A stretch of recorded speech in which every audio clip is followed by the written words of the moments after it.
আসসালামু আলাইকুম। গ্রামের শান্ত পরিবেশে, গ্রামের পাক ঘরে বসে, মাটির হাঁড়ি, মাটির চুলা আর মাটির সরাতে উষ্ণ আছে তৈরি হলো এক অসাধারণ পদ, হান্ডি বিফ। সরিষার তেল, পেঁয়াজ, রসুন, আদা, শুকনো মরিচ, জিরা, ধনে, দারুচিনি, লবঙ্গ, এলাচ এসব দেশি মশলার মিশ্রণে মাংস ধীরে ধীরে সিদ্ধ হতে ছড়িয়ে দিল এক অন্য রকম ঘ্রাণ। চুলার আগুনের টকটকে লাল শিখা আর পাশে বসে নাড়াচাড়া করার সেই আনন্দ সত্যিই এক অন্য রকম অভিজ্ঞতা।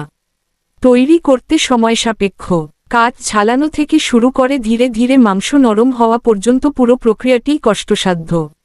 কিন্তু যখন সেই গরম ধোয়া ওঠা হান্ডি বিফ ভাতের সাথে পরিবেশন করা হয়, তখন সব পরিশ্রমই সার্থক মনে হয়। প্রতিটি কণা মুখে দিলেই বোঝা যায়, এটাই গ্রামীণ আসল স্বাদ, প্রকৃতির সাথে মিশে যাওয়া এক নিখুঁত রান্নার শিল্প। গ্রামের সহজ সরল জীবনে এমন খাবার শুধু ক্ষুধা মেটায় না, মেটায় মনের তৃষ্ণাও। তাই বলে রাখা যায়, গ্রামের হান্ডি বিফ শুধু খাবার নয়, এটা এক অমূল্য অভিজ্ঞতা, এক টুকরো ঐতিহ্য। এই ভিডিওতে সেই ঐতিহ্যের স্বাদ তুলে ধরলাম আপনাদের জন্য।